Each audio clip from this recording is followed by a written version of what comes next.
Existem semelhanças entre a Umbanda e o Catimbó? Se sim, eu gostaria de exemplos, por favor.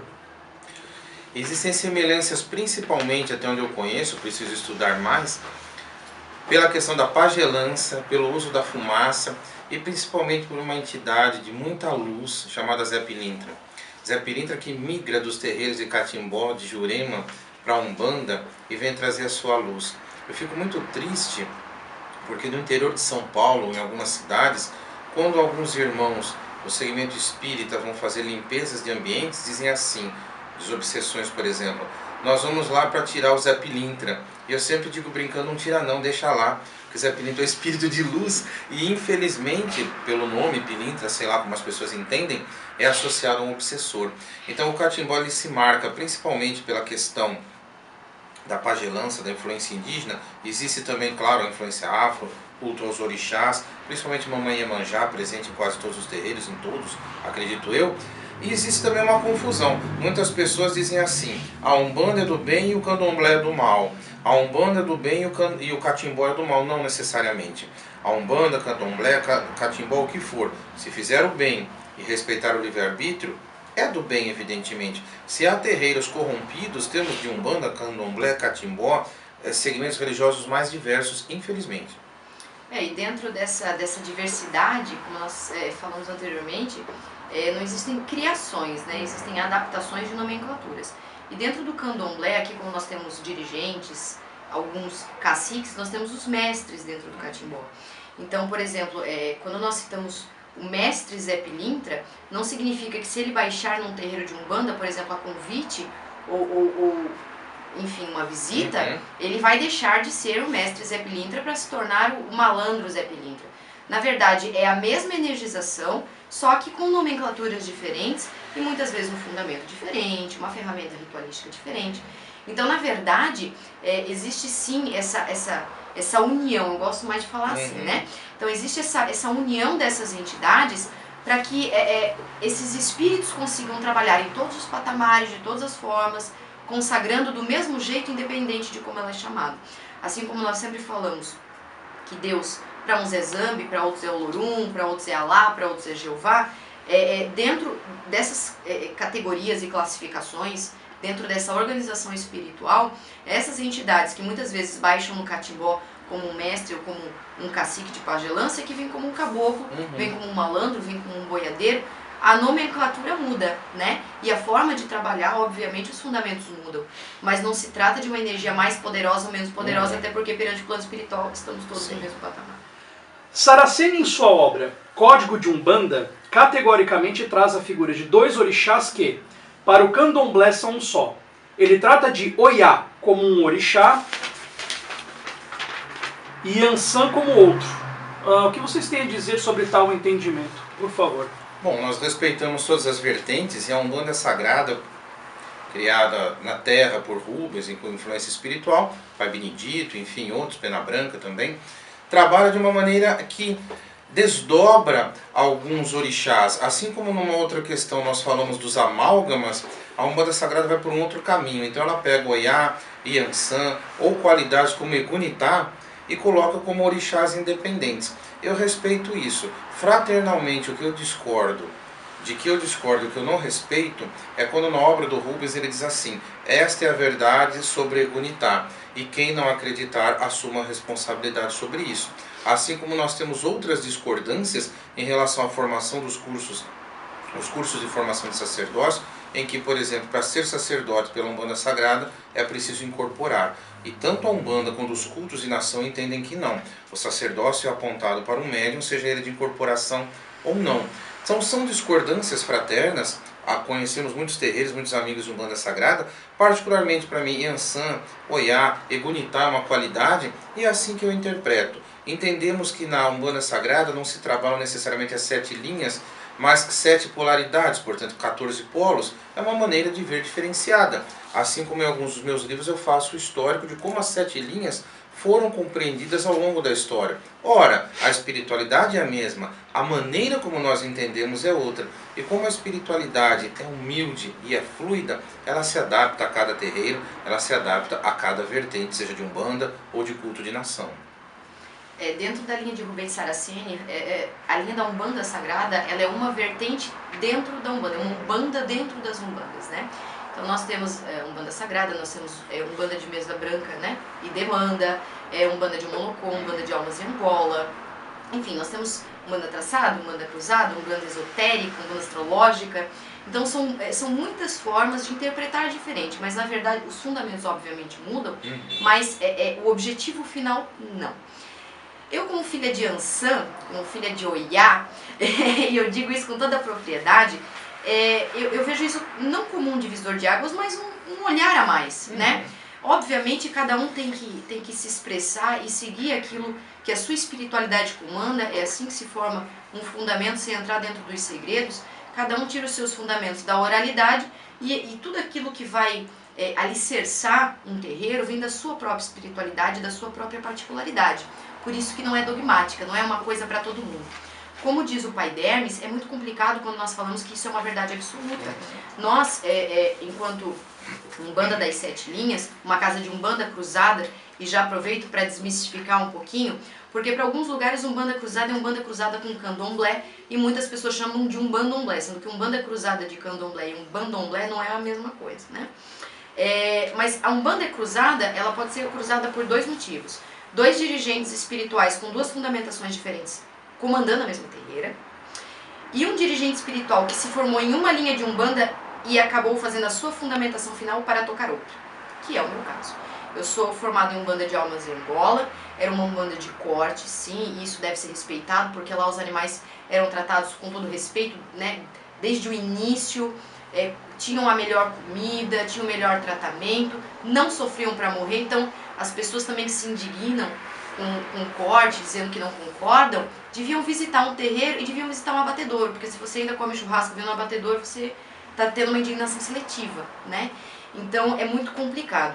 E dentro dessa linha de Oiá e de Ansan, talvez dentro de uma compreensão assim mais abrangente, com o nosso irmão que já desencarnou, Rubens Saraceni, e hoje tem muitos, digamos assim, entrando na frente dessa religião que é tão bonita também, e leva tantas pessoas à luz, eu vejo como Yansan de uma linha de Umbanda para aqueles que se formaram apenas na Umbanda, e a nomenclatura Oiá para aqueles que vieram de nação, mas encontraram o seu caminho dentro da Umbanda.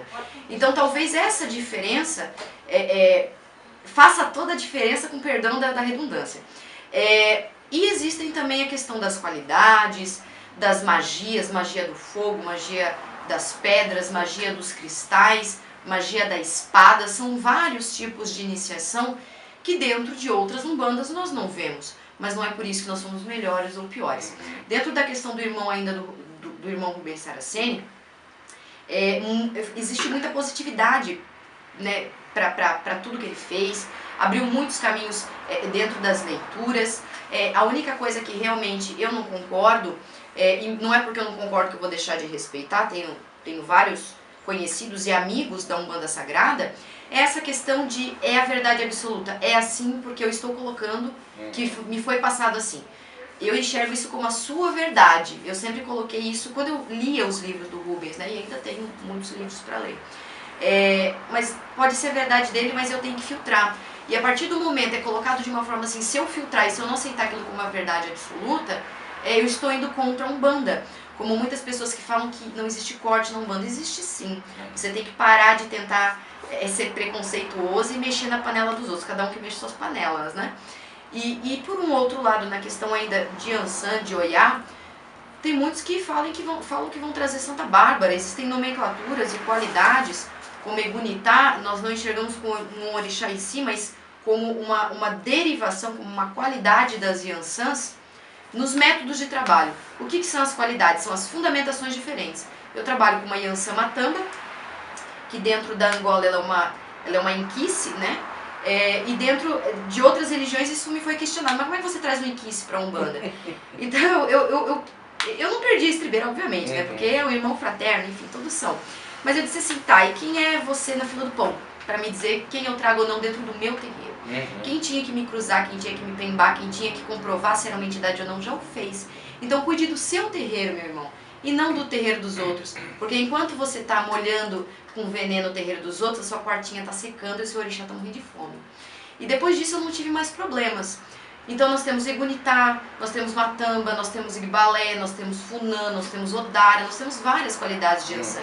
Enquanto outras também dentro de nações, e dentro de Angola, nós temos Bamburucema, nós temos Sinhavanju, e nem por isso ela deixa de ser uma Yansan, ou por conta da fundamentação de nação, porque eu não posso simplesmente, como eu entrei na Umbanda e deixei o Candomblé, eu não posso simplesmente enfiar toda a doutrinação e desenvolvimento mediúnico no bolso e começar do zero.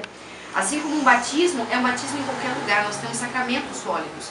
Então quem foi, por exemplo, batizado numa igreja evangélica, ou batizado numa igreja católica, ele não precisa se batizar de novo, porque batismo é um só, nós estamos consagrando a mesma energização para os anjos de guarda. Então, da mesma forma que quem batiza aqui não tem necessariamente que batizar na igreja católica. Então, senão não tem motivo, ou você crê no que você está fazendo, ou você não acredita. Mas isso vai depender da tua verdade. Então, nós abrimos assim, olha, não precisa, não tem necessidade, mas se você quer fazer, faça. E nesses ensinamentos do nosso irmão Rubens Saraceni e de outras pessoas, acontece que não só no Código de Umbanda, mas em todos os livros dele coloca que essa é a verdade absoluta. E é isso que eu não concordo, porque senão nós seríamos dogmáticos. E é disso que a Umbanda não precisa, de dogmas. E eu gostaria de complementar o seguinte, nós temos um orixá chamado Ossan, que alguns chamam de Ossanha, alguns interpretam como uma polaridade masculina e feminina. Nós temos a figura de Aruni, que alguns entendem como uma outra forma de Ossan, ou então uma espécie de assessor de Ossan, alguns chamam de escravo, eu acho isso horroroso. A mesma coisa acontece com Xangô e com Airá. Alguns entendem Airá como um orixá independente, outros entendem Airá como uma qualidade de Xangô. Eu sou filho de Xangô Airá e costumo dizer assim, quem sabe o que meu pai é para mim sou eu. E ele sabe melhor ainda o filho que eu sou para ele ou não. Então a experiência pessoal, ela é intransferível e sem dogmatismo algum e com muito amor. Mãe Carol e pai Dermes, obviamente, a questão do corte realmente é uma questão agora que falou, me veio à cabeça, é polêmica, né? Mas, obviamente, é uma questão que, como vocês mesmos colocaram, tem que ser respeitada. Ponto. Faz parte da visão religiosa e isso é uma coisa que deve ser respeitada. Mas eu tenho uma curiosidade. Eu li em um dos livros do pai Dermes sobre, apenas por cima que eu não consegui fazer minha pesquisa ainda, farei, sobre a questão do corte vegetariano ou vegano. Eu gostaria que, se possível, vocês explicassem alguma coisa para nós, por favor, a respeito desse corte. Sim, eu vou falar de modo geral. Em primeiro lugar, respeita-se o corte, até pela qualidade como o animal é tratado, enfim, sem preconceito algum. Partes do animal são utilizadas para axé e partes são consumidas como qualquer carne. Muito bem, isso já é polêmico por si. Eu fiz parte de uma casa de candomblé chamado Ilê Atundé, dirigida por Iá Senzaruban, e como boa filha de Yansan era polêmica. E polêmica em que sentido? Senzaruban, minha mãe, no candomblé, aos poucos foi abolindo o corte. O último foi Exu, por conta da energia vital, e assim ela trabalhou os fundamentos da casa dela. Foi muito criticada. Por quem? Por candomblecistas. Mas nunca eu ouvi Senzaruban falando mal do corte. Nunca eu a ouvi dizendo não respeito uma casa de candomblé ou de umbanda que fazem o corte. A única coisa que ela dizia, na nossa casa é assim, ponto. Então eu faço um paralelo, assim como na nossa casa temos fundamentos específicos, na casa de mãe Iá Senzaruban era a mesma situação. O que acontece? Existe um estudo não apenas de Agenor Miranda, mas como também do querido Fernandes Portugal, que me escreveu esses dias, inclusive trocando bibliografia, a respeito da força dos vegetais, que substituiria o axé do sangue. Assim como existe um estudo também do pessoal da Umbanda Esotérica, nossos irmãos, que acabaram migrando para a Faculdade de Teologia de Umbanda, a respeito da água de coco substituindo a questão do egé, da menga ou do sangue, como quiserem chamar. Então cada casa, cada segmento vai estabelecendo a sua forma. Ora, da mesma maneira como se respeita o corte, por favor, respeite-se aquele que não o pratica. E assim nós dialogamos. Por favor, mãe Carol. Bom, eu venho de uma casa de corte. Já começa polêmico o suficiente por aí. Até porque é muita confusão entre os próprios adeptos. Tanto quanto a figura de Exu é muito mais citada na igreja do que dentro dos terreiros, porque se tem medo. É uma forma meio que de manipular, né, as pessoas. Isso é triste, mas acontece. como em qualquer outra religião, né? Nem todo mundo está lá para o bem e para a luz. Eu venho de uma casa de corte, como o pai Denis disse, que em muitos momentos era o único momento que a sociedade, a comunidade comia com qualidade. E algumas vezes era o único momento que a sociedade comia. Então, eu fico pensando assim, poxa, eu tenho pena do animal, ok. Então invada um abatedor, é a primeira coisa que eu falo. Porque lá eles são surrados, eles sofrem muito para morrer. E dentro de um terreiro, não. Se existe um corte, é um corte reto, é um corte fino, ele nem vê que ele está morrendo, essa é a verdade. Fora que ele não é deixado no tempo, ele é criado com a melhor comida, com a melhor ração, com o melhor feno, com o melhor milho, é dado o melhor. Por quê? Porque como um dos filhos da casa comentou, eu vou parafraseá-lo agora, nada é dado para o santo que não passa pela boca do humano. Então antes que você pare de comer carne, mesmo que você pare, você tem que respeitar aqueles que ainda comem, e o melhor está sendo dado. Então como é que você compra uma picanha para comer final de semana e você reclama do terreiro que está servindo uma comunidade? Então é isso que nós falamos. Dentro da questão do egé vegetal, nós temos o mineral através de pedras, que é extraído através de fundamentações e segredos de religião, porque isso só é passado de dirigente para dirigente, então não posso estar ensinando aqui. Da mesma forma o egé vegetal através de folhas, de frutos. Então assim, isso substitui porque é a mesma energia. É lógico que nós temos, e a maioria das pessoas tem o sangue como algo vital. Ora, se eu tenho sangue como algo vital, como é que a planta que nasce, desenvolve, dá frutos e tem a sua seiva, como é que aquilo não é vital? Não é? Então nós temos que tomar muito cuidado com aquilo que nós falamos, a maneira como nós nos comportamos perante as outras casas, porque nós não estamos desrespeitando uma pessoa, nós estamos desrespeitando a espiritualidade dela. E a partir do momento que algo é pedido, como hoje eu não faço corte no meu terreiro, fui fundamentado assim com corte, mas eu não corto no meu terreiro. Mas não é porque eu não corto no meu terreiro que eu vou deixar de beneficiar aqueles que cortam, de falar bem. Porque existe uma motivação para fazer aquilo, e é lógico, mas eu vi uma pessoa cortar um cachorro. Isso não é fundamento de ninguém, isso aí é patifaria, canalice e besteira. Esse sim você tem que colocar na cadeia. Porque os animais são galinhas, patos, boi, tudo que você come. Eu tenho certeza que você adora comer um bife frito, uma picanha no final de semana, né? Então tudo isso é separado cor, é utilizado muitas vezes, né, pro tambor, e a carne é servida largamente à comunidade para que ela se alimente daquele axé. Eu não vejo uma religião como ela pode ajudar se ela só fica dentro do próprio templo e não traz a comunidade para comungar. Então assim como a igreja, por exemplo, católica, tem a hóstia, tem o vinho como o sangue de Cristo, e se utiliza das próprias defumações, nós temos a mirra, que é popularmente conhecida como defumador de padre, que também é utilizada, obviamente, né, dentro da religião católica. Por que a nossa defumação é demonizada e a deles não?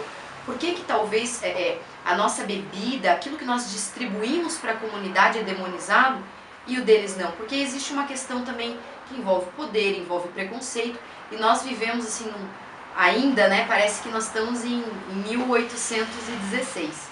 Mas eu espero que realmente com um diálogo aberto com as pessoas eles entendam que tudo que é feito dentro do terreiro não é feito só para o santo, é feito para as pessoas.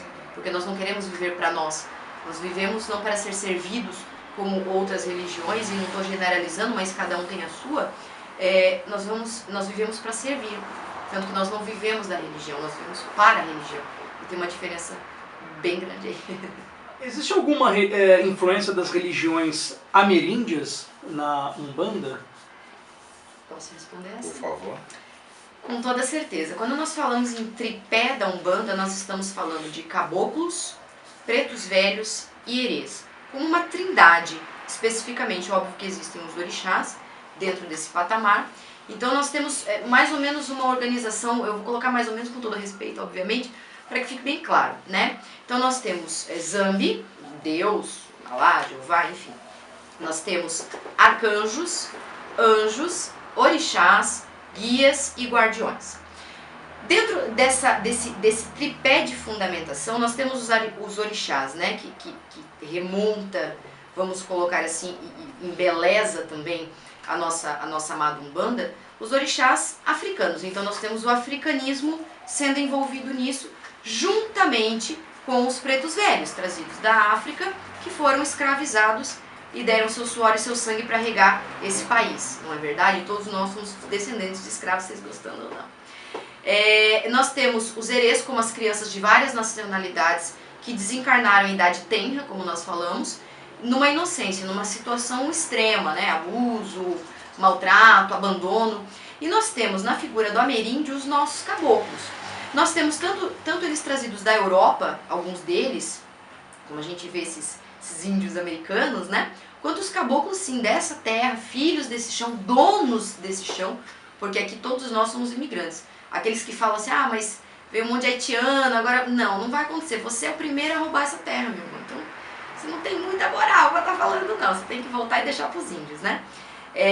Então, dentro dessa figura dos ameríndios, nós temos os caboclos, com toda a sua sabedoria, e nós somos remontados dentro dessa área específica da Umbanda como grandes aldeias, onde existe sim um cacique, é feita pagelas através de curas, existem as danças dentro das religiões de matriz africana, que são danças para cura, são danças de libertação, são danças fraternas, que remontam muitas vezes essas tribos, sejam elas Tupi-Guarani, enfim.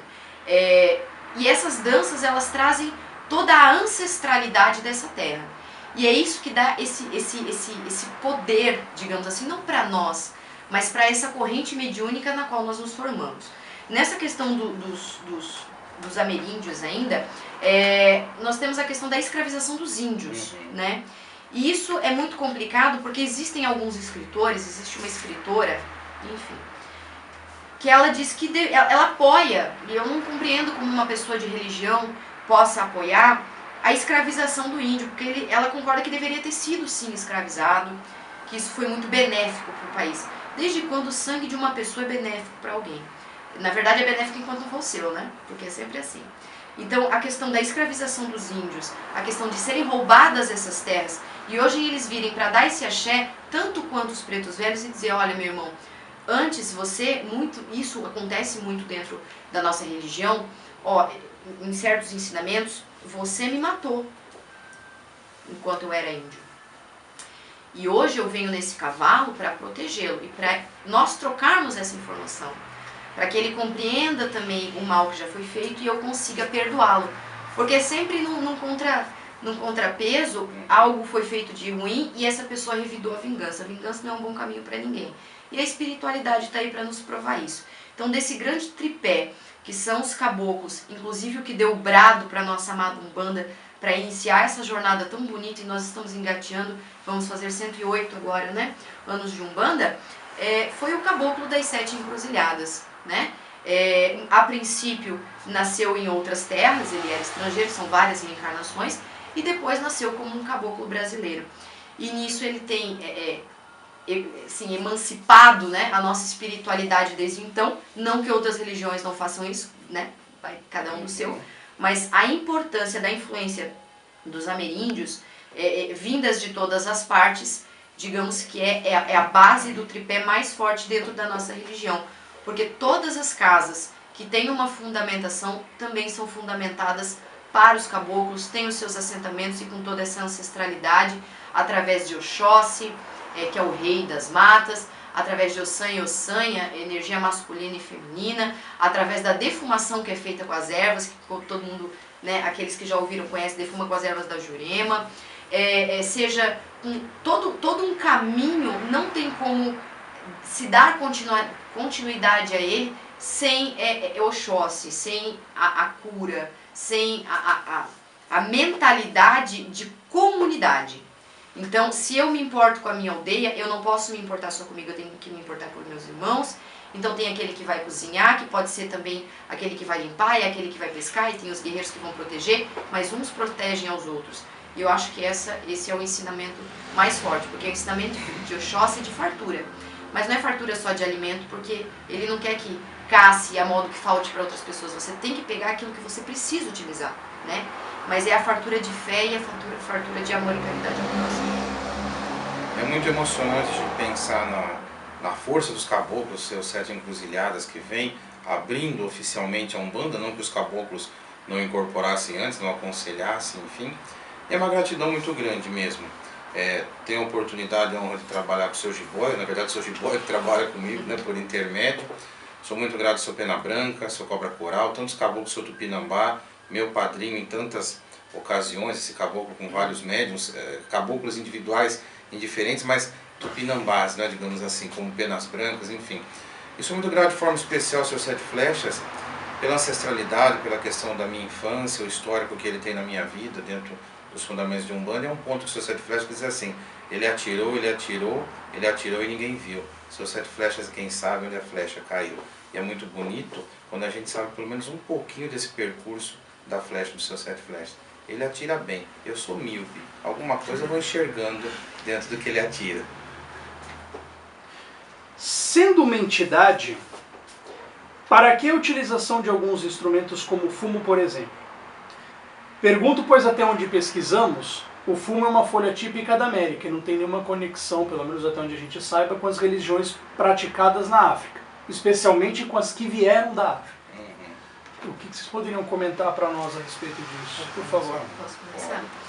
Bom, dentro da questão dos fumos, não se fuma, e já incluo a bebida, não se fuma e não se bebe a revelia. Começa por aí. Dentro dessa energização da fumaça existe a defumação. Quando nós falamos da influência também dos ameríndios, nós estamos falando de rituais de cura, de pagelança, utilizando sim cachimbos e defumações. Tanto quanto os negros que vieram da África se utilizavam de cachimbos e defumações para saudar, uma forma de homenagear e espantar maus espíritos.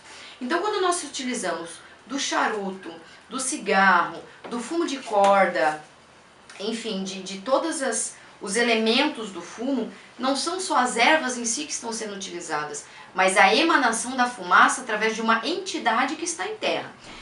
Vale lembrar que assim, mas cigarro é prejudicial, charuto em excesso é prejudicial, então é por isso que eu já vou abrindo o coração e já vou falando também depois da questão das bebidas, que é assim, entidades, seja um caboclo, seja um preto velho, seja um exu, seja uma pombogira, seja um baiano, boiadeiro, ogum, desculpe, eles não tragam essa fumaça. Eles apenas colocam, sugam essa fumaça com a boca e soltam. Para quê? Para que não haja contaminação do aparelho. A ideia desse método é o quê? É o reequilíbrio energético. Por exemplo, quando vem um preto velho, quando vem um caboclo em terra, eles fazem muito esse movimento aqui, eles estalam o dedo. Isso é o reequilíbrio dos chakras. Isso significa que eles estão reequilibrando os chakras, inclusive do próprio médium. A partir do momento que eles atiram flechas, muitas movimentações de atirar flechas para os cantos, e inclusive também cruzar, benzer, fazer o sinal da cruz, é para energizar e descarregar o ambiente. Então é para isso que eles se utilizam do fumo, não é porque eles gostam de fumar, que eles estão se acabando de fumar. E a limpeza energética com a bebida alcoólica é o álcool em si. Mas eu conheço um exu, uma pombogira que bebe até cair. Se caiu, não é porque não estava incorporado. Eles não vão prejudicar. Então, a partir do momento que houve o desacoplamento, pode acontecer da pessoa não estar incorporada, ou nas exceções, porque para tudo tem exceção, o aprendizado do médium, porque essa entidade pode não estar doutrinada, pode ser influência do médium, porque existem vários graus de mediunidade, inconsciente, semiconsciente e consciente.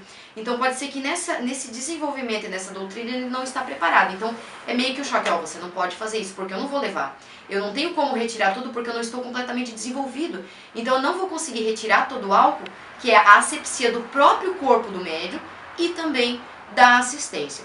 Assim também funciona com elementos ritualísticos, sejam com espadas, não é para assustar ninguém, com facões, como tem, eu trabalho com uma baiana que é Maria Bonita. E ela tem um facão bem grande aqui no fundo do congá.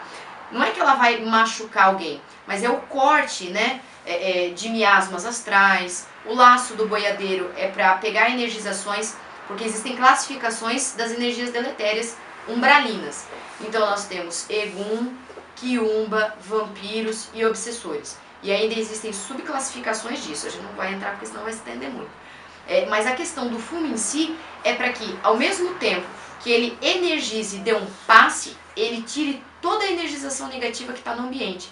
E isso é feito através da fumaça, do charuto, seja do cigarro, através da bebida, como uma asepsia energética. Essa é a função do charuto e essa é a função da bebida, essa é a função de elementos ritualísticos. Assim como é uma complementação das guias. As guias, os fios de conta, cada um representa um tipo de iniciação diferente. Muitas pessoas têm muito mais guia do que pescoço para usar, mas é muito importante porque é uma proteção. Digamos assim, se existe um desequilíbrio tão grande, ou uma energia tão deletéria como um obsessor, que é o pior, vamos colocar assim, de todos eles dentro do terreiro, a guia é o último estágio. Então a guia arrebenta, mas a demanda ou esse obsessor não incorpora no dirigente, na assistência ou em ninguém. Pega nesse para-raio que são as nossas guias, se não for pela defumação, se não for pela bebida, se não for pelo cruzamento dos cantos. Então, digamos assim, existem várias proteções energéticas e o fumo e a bebida, eu diria assim, é uma das mais importantes fundamentações de Umbanda. É lógico que, tô com vontade de fumar. É da minha Yansan, Não, é você que está com vício, não culpe o seu vício pelo orixá. Assim como se eu tenho um cachimbo, eu tenho um cachimbo, gosto de fumar cachimbo, tá? Você gosta, não é porque você está com preto velho encostado. Então existe muito dessa mistificação que não ajuda muito assim a gente a desendemoniar a religião de matriz africana. Adolescentes, crianças não manipulam álcool e fumo nos rituais. Quando um médium não fuma, a entidade respeita isso. Eu não sou fumante, os que trabalham comigo fumam pela doutrina da casa e nem por isso me tornei fumante. Um médium que, por exemplo, seja alcoólatra, não pode, tem medo, vou sentir, ou não é aconselhável, vai sentir o gosto ao final de uma incorporação, também não. Pega-se o álcool, coloca-se no ponto, como nós chamamos, assim como o fumo. Interessante que em São Paulo nós temos a lei anti-fumo em espaços fechados, e assim como foi aberta a exceção para teatro, para obras de arte, manifestações artísticas, também foi aberta à época para rituais religiosos, porque senão nós seríamos proibidos de praticar algo litúrgico em virtude de uma lei maior, que é de combate ao fumo, de respeito ao espaço fechado, mas nós não entendemos o uso do fumo como desrespeito, existe uma questão litúrgica aí envolvida. Vale lembrar que a Umbanda respeita o livre-arbítrio, porque se não respeitasse como as pessoas pensam, para tudo se faz um trabalho, para tudo se paga, não é assim. Respeite-se tanto o livre-arbítrio como eu não gosto de cigarro e minha esposa é fumante, e nem por isso eu venho aos pés do orixá, pelo amor de Deus, que minha esposa pare de fumar, porque o orixá tem mais o que fazer, certo? Então é mais ou menos por aí. Dentro de uma complementação, seja da direita ou da esquerda, eu não sei até que ponto assim seria interessante falar, mas na questão da esquerda, né? Não é que eu sou quimbandeira, não. E mesmo que eu fosse, se eu gosto das minhas entidades de esquerda. Eu não tenho nada contra o Tranca-Rua, eu não tenho nada contra a Dona Maria Padilha. Pelo contrário. Inclusive, assim, eu acho que eles são muito mais amados pelos nossos irmãos de outras religiões, às vezes, do que conversado entre os próprios praticantes, né? Parece que existe essa dificuldade de se desprender de algumas coisas. Então, assim, começa pela cor, pela utilização do próprio fumo, da própria bebida. Exu e Pombogira não fazem amarração, Exu e Pombogira não trabalham para o mal. O que pode acontecer é assim, você está se desenvolvendo e cair na tentação de alguém te oferecer alguma coisa, algum benefício, e você ficar tentado em aceitar. Então, tudo que nós fazemos com os chamados guias espirituais, seja baianos, caboclos, boiadeiros, os orixás eles não foram encarnados, mas todos os guias foram.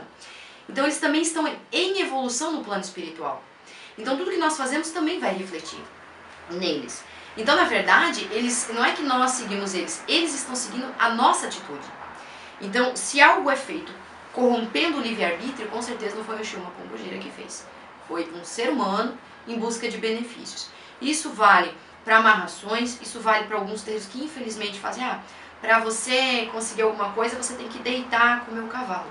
Isso é muito comum. A entidade não deita com ninguém porque ele é um espírito, ele não tem libido, ele não tem desejo sexual.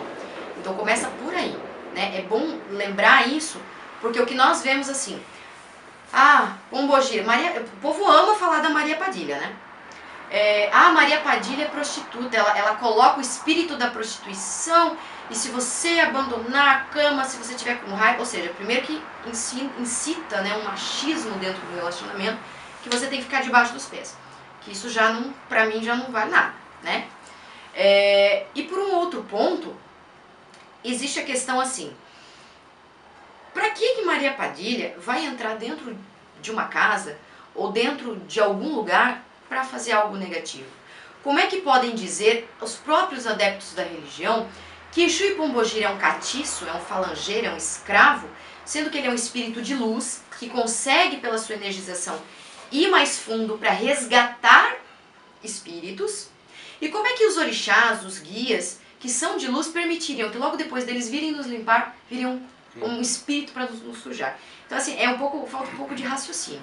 Então, dentro dessa questão, Exus e Pombogiras não são um demônio, precisa, assim, ter muito diálogo, muita mente aberta e também saber onde você pisa, porque, como a gente sempre fala, nem todo padre é ruim, nem todo pastor é ruim, nem todo muçulmano é ruim, e toda religião que é religião é para o bem e para a luz, e com toda certeza não é isso que vai te trazer um benefício ou mudar o teu caráter. Mãe Carol, pai Dermes, muito obrigado por ceder do seu conhecimento, da experiência que vocês têm, do seu espaço, principalmente também, para nós que somos alunos da PUC de São Paulo, que queremos abrir mais os nossos olhos, não só os nossos olhos, mas os olhos de outras pessoas, a respeito dessa questão das religiões de matriz africana, que tem que ter o respeito, elas devem ser respeitadas. Quero agradecer em nome do meu grupo, né, em nome da minha universidade, acho que em nome da minha sala eu também posso agradecer, e o tempo é de vocês, fiquem à vontade. Muito obrigado. Primeira dama. Bom, gostaria de agradecer pela oportunidade de falar um pouco. É claro que nós falamos com propriedade enquanto religiosos. Existe uma frase, mais uma vez parafraseando o pai Dermes, levando ao mundo inteiro a bandeira de Oxalá, mas a bandeira é muito, muito grande para que cada um queira carregar sozinho. E é uma oportunidade de diálogo. Isso é o mais importante. Quem realmente quer fazer alguma coisa, quer modificar, é preciso dialogar. É preciso ter atitudes para que isso aconteça. Não apenas atacar a religião do irmão, até porque quando eu ataco a religião do outro, eu deixo de praticar a minha. E existe uma frase que eu sempre digo, até porque eu não vou me estender muito, é só agradecer mesmo pela oportunidade, que é assim, quando você precisa com as suas próprias mãos atacar a minha religião, é porque você não confia em Deus, você não confia no julgamento de Deus. Então você realmente não confia nele. Eu não sei até que ponto você consegue confiar que se eu estou errada, eu vou morrer e eu vou para um inferno, porque nós não acreditamos no inferno. Então, primeiro que para mim ir para algum lugar eu tenho que acreditar nesse lugar. Então já começa por aí a destoar muita coisa. Não acredito em uma repartição depois da morte, nós já temos muitas diferenças em vida. E exame não faria isso conosco dentro da nossa crença depois de morto. Então, todo mundo vai exatamente para o mesmo lugar, você gostando ou não. Dentro da minha crença, dentro da minha verdade, obviamente. E todos terão uma chance de se regenerar. Então, nós, enquanto seres humanos, eu acho que a base, né, o cerne da religião, está nesses códigos que nós dizemos códigos de Umbanda, códigos morais.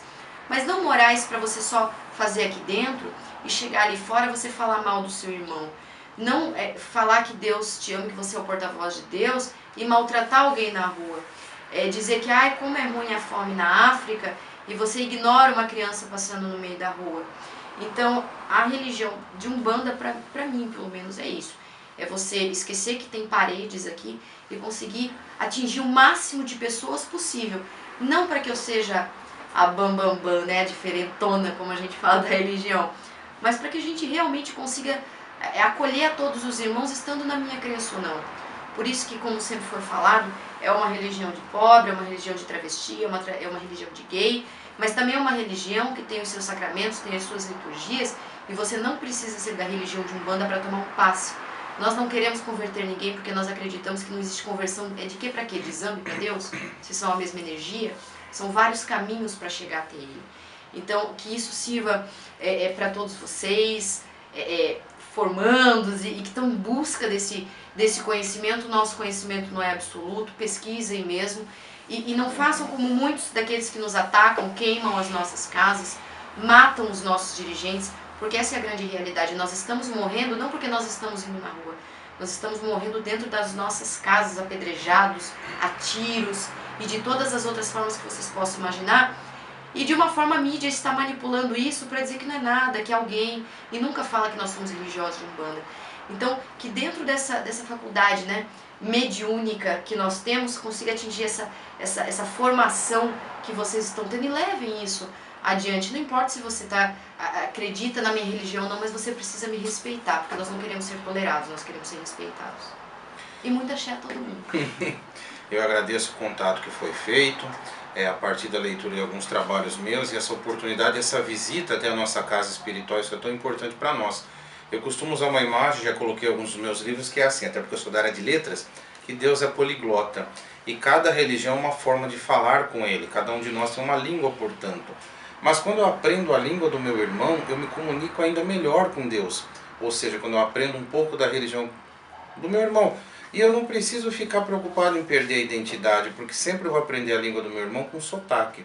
No meu caso, qualquer religião que eu aprenda, qualquer liturgia, qualquer irmanação, eu sempre terei o sotaque umbandista. Então, ao invés de perder a identidade, ela se reforça e Deus vai me entender um pouco em vários idiomas.